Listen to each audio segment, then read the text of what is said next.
Assalamualaikum warahmatullahi wabarakatuh. Halo semuanya, perkenalkan nama saya Algani Widya Putri. Saya merupakan mahasiswi dari program studi Ilmu Komunikasi Universitas Muhammadiyah Yogyakarta dengan NIM 2021 0530 179. Dan saya juga merupakan peserta dari mata kuliah Riset PR yang diampu oleh Ibu Dr. Trihastuti MSI.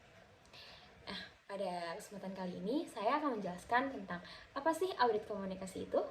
Audit komunikasi ini merupakan suatu proses evaluasi komprehensif yang dilakukan oleh suatu organisasi untuk mengetahui efektivitas komunikasi internal maupun eksternalnya. Nah, audit komunikasi ini tuh menitik beratkan pada proses komunikasi nih. Apakah komunikasi yang sudah dilakukan di suatu organisasi ini berjalan dengan lancar atau tidak? Selanjutnya, kenapa sih audit komunikasi itu penting? Nah, tentunya terdapat beberapa alasan kenapa audit komunikasi itu penting. Yang pertama, meningkatkan efektivitas komunikasi. Nah, audit komunikasi dapat membantu organisasi untuk mengidentifikasi area-area yang perlu ditingkatkan dalam komunikasinya. Dengan mengetahui area-area yang perlu ditingkatkan komunikasinya, organisasi itu dapat mengambil langkah-langkah yang lebih lanjut untuk meningkatkan efektivitas dari komunikasi organisasi tersebut. Lalu yang kedua, untuk meningkatkan pemahaman dan kepercayaan. Audit komunikasi dapat membantu suatu organisasi untuk memahami persepsi pemangku kepentingan di dalam organisasi tersebut. Dengan memahami persepsi tersebut, tentunya organisasi dapat membangun pemahaman dan kepercayaan yang lebih baik dengan pemangku kepentingannya. Yang ketiga, meningkatkan reputasi dan citra. Nah, audit komunikasi ini bisa banget membantu organisasi untuk mengidentifikasi peluang untuk meningkatkan reputasi dan citra. Nah, dengan meningkatnya reputasi dan citra, organisasi tentu dapat meningkatkan daya saingnya. Lalu yang terakhir yakni meningkatkan produktivitas dan kinerja. Audit komunikasi ini dapat membantu organisasi untuk meningkatkan produktivitas dan kinerja suatu organisasi. Dengan meningkatkan komunikasi, organisasi dapat meningkatkan koordinasi dan kerjasama antar unit kerja, sehingga dapat meningkatkan produktivitas dan kinerjanya. Lalu selanjutnya kita akan membahas tentang tujuan dari audit komunikasi. Nah, terdapat beberapa tujuan nih dari audit komunikasi. Yang pertama adalah untuk mengetahui sejauh mana komunikasi internal dan eksternal organisasi telah efektif dalam mencapai tujuan organisasi. Lalu yang kedua, yakni untuk mengidentifikasi area-area mana yang perlu ditingkatkan dalam komunikasi organisasi. Lalu yang terakhir tentunya untuk menentukan strategi komunikasi yang lebih efektif di masa depan. Selanjutnya, apa sih manfaat dari diadakannya audit komunikasi? Yang pertama yakni tentunya untuk meningkatkan efektivitas komunikasi organisasi, lalu untuk meningkatkan pemahaman dan kepercayaan antara organisasi dan pemangku kepentingannya, selanjutnya meningkatkan reputasi dan citra organisasi, dan yang terakhir untuk meningkatkan produktivitas dan kinerja organisasi. Nah, selanjutnya mau aku bahas sebenarnya apa aja sih yang perlu untuk diaudit. Nah, audit komunikasi ini tuh melibatkan evaluasi menyeluruh terhadap berbagai aspek komunikasi yang ada dalam suatu organisasi. Nah, mungkin berikut ada beberapa elemen yang perlu diaudit dalam proses audit komunikasi. Yang pertama, untuk strategi komunikasi. Nah, kita tuh perlu untuk mengevaluasi rencana strategis komunikasi untuk memastikan kesesuaian antara komunikasi yang dijalankan dengan tujuan organisasi. Selain itu, dalam strategi komunikasi sendiri, kita harus menargetkan audien dan memastikan bahwa strategi komunikasi yang digunakan atau ditujukan kepada audien tuh telah sesuai. Yang kedua, untuk pesan komunikasi. Kita tuh perlu nih untuk mengevaluasi apakah pesan yang kita sampaikan ini udah konsisten dengan nilai-nilai, misi, dan visi organisasi. Selain itu, kita juga perlu mempertimbangkan dan memastikan bahwa pesan komunikasi yang kita sampaikan itu memenuhi kebutuhan dan harapan dari pemangku kepentingan organisasi. Untuk yang ketiga, mengenai kanal komunikasi. Kita perlu mengukur efektivitas media massa, media sosial, situs web, atau saluran komunikasi lainnya yang kita gunakan. Selain itu, seiring berkembangnya zaman, kita juga perlu memastikan bahwa organisasi menggunakan berbagai saluran komunikasi untuk mencapai audiens yang beragam. Yang keempat, mengenai pertemuan dan acara komunikasi. Nah, kita tuh perlu untuk mengevaluasi apakah acara yang sudah kita rancang dan sudah kita laksanakan ini berhasil dalam mencapai tujuan komunikasi. Yang kelima, mengenai komunikasi internal. Kita perlu memastikan ketersediaan saluran komunikasi yang efektif di antara anggota organisasi untuk mencapai komunikasi yang lebih baik lagi. Selanjutnya, mengenai penyampaian dan pelaksanaan. Nah, diperlukan evaluasi di bidang ini untuk menilai kualitas pesan yang telah disampaikan ini sudah cukup baik atau belum. Nah, selain itu juga kita perlu memastikan sejauh mana sih penerima pesan ini paham terhadap informasi yang telah disampaikan. Selanjutnya, yang perlu diaudit ini mengenai pemantauan dan evaluasi. Nah, gunanya ini untuk mengevaluasi penggunaan matriks dan juga indikator keberhasilan untuk mengukur keberhasilan komunikasi yang telah dijalankan.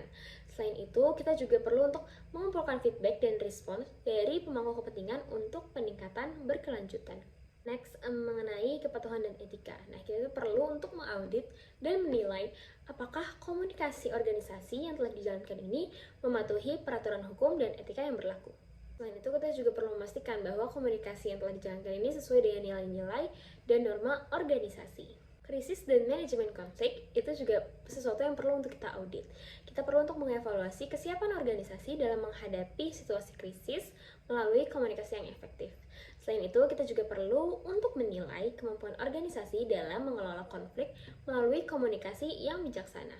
Lalu yang terakhir, tentu kita perlu untuk mengaudit kepuasan pemangku kepentingan. Hal ini bisa dilakukan dengan survei atau wawancara untuk menilai tingkat kepuasan pemangku kepentingan terhadap komunikasi organisasi. Dan selanjutnya saya akan membahas mengenai tahap-tahap dari audit komunikasi. Nah, yang pertama tentunya persiapan. Dan di tahap ini tuh bisa meliputi penentuan dari tujuan audit yang akan kita laksanakan, penyusunan rencana audit, dan juga pengumpulan data-data awal.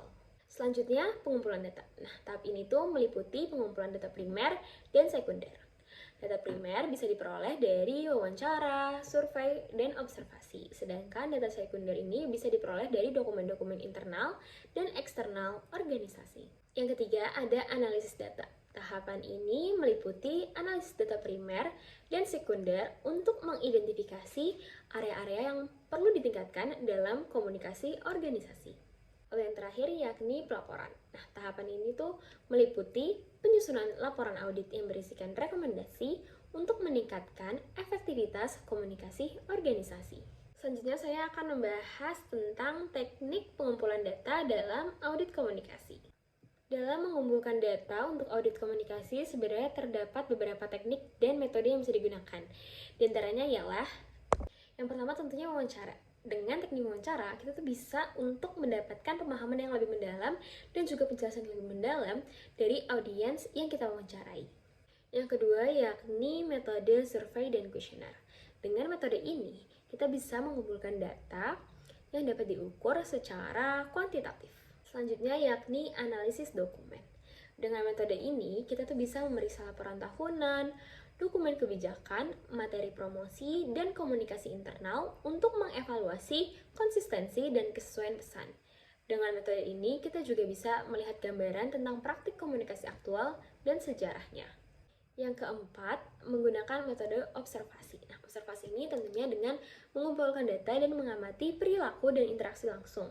Bisa dengan cara mengamati pertemuan, presentasi, atau interaksi komunikasi lainnya untuk mengevaluasi efektivitas komunikasi dan dinamika tim. Selanjutnya bisa menggunakan forum group discussion atau FGD. Untuk pelaksanaan sendiri bisa dengan memfasilitasi diskusi kelompok terfokus dengan peserta yang mewakili berbagai pemangku kepentingan untuk mendapatkan pandangan dan pemahaman yang lebih dalam. Dengan forum discussion ini, kita juga bisa melihat sudut pandang yang lebih banyak dan juga lebih rinci. Selanjutnya, pemantauan media sosial. Untuk cara pelaksanaan sendiri, bisa dengan memantau media sosial yang dimiliki oleh suatu organisasi, mungkin seperti Twitter, Facebook, Instagram, ataupun LinkedIn. Dan kita analisis data yang kita dapatkan dari platform tersebut. Kelebihan dari metode ini, kita tuh bisa melihat gambaran langsung tentang persepsi dan reaksi publik secara real time. Ketujuh, audit analytics. Metode ini sendiri menggunakan alat dan teknik analisis data untuk mengevaluasi kinerja komunikasi melalui data numerik. Pelaksanaannya sendiri bisa dengan mengukur matriks kinerja seperti tingkat keterlibatan online, jumlah pengikut, atau tingkat retensi karyawan. Kelebihan dari metode ini tentunya kita tuh bisa mendapatkan informasi kuantitatif yang terukur. Nah, selanjutnya pembahasan terakhir yakni bedanya audit komunikasi dan evaluasi itu apa sih? Setelah penjelasan-penjelasan yang sudah saya sampaikan tadi, mungkin terdengar audit dan evaluasi itu suatu hal yang sama. Tapi sebenarnya audit komunikasi dan evaluasi adalah dua proses yang berbeda, tetapi saling terkait. Untuk audit komunikasi sendiri merupakan proses evaluasi komprehensif yang dilakukan oleh suatu organisasi untuk mengetahui efektivitas komunikasi internal dan eksternalnya. Sedangkan di sisi lain, evaluasi merupakan suatu proses penilaian yang dilakukan untuk menentukan apakah suatu program, kegiatan, dan proyek telah mencapai tujuannya. Mungkin terdapat beberapa aspek nih yang membedakan. Yang pertama yakni tujuan. Untuk audit komunikasi, tujuannya tentu untuk mengetahui efektivitas komunikasi organisasi. Sedangkan untuk tujuan evaluasi sendiri adalah untuk menentukan apakah suatu program, kegiatan, atau proyek telah mencapai tujuannya. Selanjutnya untuk aspek cakupan. Audit komunikasi sendiri mencakup evaluasi komunikasi internal dan eksternal. Sedangkan untuk evaluasi itu mencakup berbagai aspek seperti efektivitas program, efisiensi penggunaan sumber daya, atau kepuasan pelanggan.